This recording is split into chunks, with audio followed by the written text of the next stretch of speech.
দেখছেন বেঙ্গল ওয়াচ, নজরবন্দি আপনিও। আমার পেছনের যে প্ল্যাকার্ডটা আপনারা এই মুহূর্তে দেখতে পাচ্ছেন, 1009 দিন, এটাতেই কিন্তু প্রমাণিত যে 1009 দিনের লাঞ্ছিত হওয়ার ঘটনা। আছেন কিরকম তারা এই মুহূর্তে, অর্থাৎ 2016 এসএলএসটির চাকরি প্রার্থী, নাম উঠেও ওঠেনি যে নাম, চাকরি পেয়েও যে চাকরি এখনো অধরা, তার জন্যই চলছে দীর্ঘদিনের আন্দোলন। কি চলছে এবং তারা ঠিক এই মুহূর্তে কিরকম আছে, আর তারও পাশাপাশি আগামী 22 তারিখ কিন্তু রয়েছে শিক্ষামন্ত্রীর সঙ্গে তাদের বৈঠক। কি হবে তাতে চোখ থাকবে বেঙ্গল ওয়াচের। তবে তারও আগের মুহূর্তে তারা এই মুহূর্তে ঠিক কিরকম আছেন জেনে নেব তাদেরই কাছ থেকে। 1009 দিনে আজকে পদার্পণ, সামনেই বৈঠক। এই মুহূর্তের অবস্থা একেবারেই বলা যদি হয় সেটা একেবারে হাস্যকর, কিন্তু নয়। কিন্তু এই মুহূর্তে আপনাদের ঠিক কি চলছে মনের অবস্থা, একটু ঠিক বলতেন। দেখুন, আমরাও খুবই কষ্ট এবং যন্ত্রণার মধ্যে দিয়ে দিন যাপন করছি এবং সংশয়ের মধ্যে, যে আমাদের আমরা চাই মাননীয়ার নির্দেশে হোক বা উদ্যোগেই হোক, জানুয়ারিতেই ভোটের আগেই আমরা খুব দ্রুততার সঙ্গে যেন হাসি মুখে বাড়ি ফিরতে পারি। সেই ব্যবস্থাটা সরকার চাইলেই, মাননীয়া চাইলেই সেটা সম্ভব। এবং আমরা চাই ওনারা সদিচ্ছা দেখাক, এবং এই যে বৈঠক হয়েছে 11 তারিখ এবং আবার আগামী 22 তারিখ রয়েছে, আমরা চাই যে ওনারা একটা ডেডলাইন বেঁধে দিক, আর আমাদের যেন জানুয়ারিতে এবং ভোটের আগে আমরা যেন নিয়োগটা পেয়ে বাড়ি ফিরতে পারি, তার সুব্যবস্থা যেন ওনারা করেন, আর বিলম্বিত যেন না হয় আমাদের নিয়োগের ক্ষেত্রে। এই যে শীত, গ্রীষ্ম, বর্ষা সব কিন্তু এর মধ্যে দিয়েই যাচ্ছে। এই মুহূর্তে দাঁড়িয়েও তারা একটার পর একটা আশ্বাস দিয়ে যাচ্ছেন যে সেখান থেকে একটা না একটা কোনো সদুত্তর মিলবে, তাদের কাছে কান অবধি পৌঁছেছে।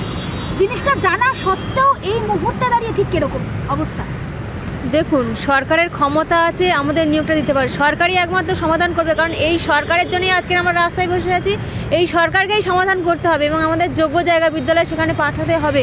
মাননীয় মুখ্যমন্ত্রীর কাছে একটাই আমাদের আবেদন, মাননীয় মুখ্যমন্ত্রী যদি পারেন এই বিষয়টা দ্রুত সমাধান করুন।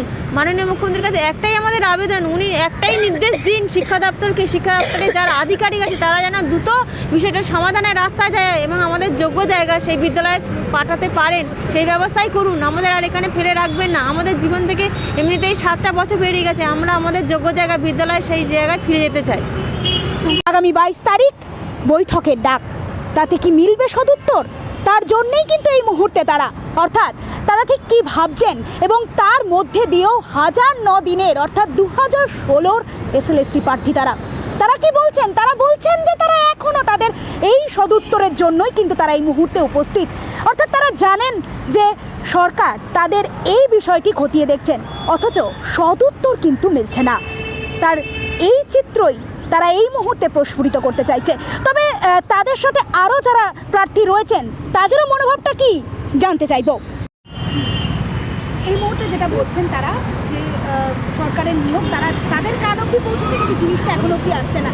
কত দিন ধরে এই যে এতটা কষ্ট, তার একটা যদি ছোট করে কিছু যদি করতে। হ্যাঁ, দীর্ঘ দেখুন আমরা আজকে 9 দিন বসে আছি, পরিবার ছেড়ে বসে আছি। নিশ্চয়ই একটা কষ্ট, গ্রীষ্ম, বর্ষা, সব ঠান্ডার মধ্যে আমরা এখানে বসে আছি, একটা তো কষ্ট আছে সবার মনে।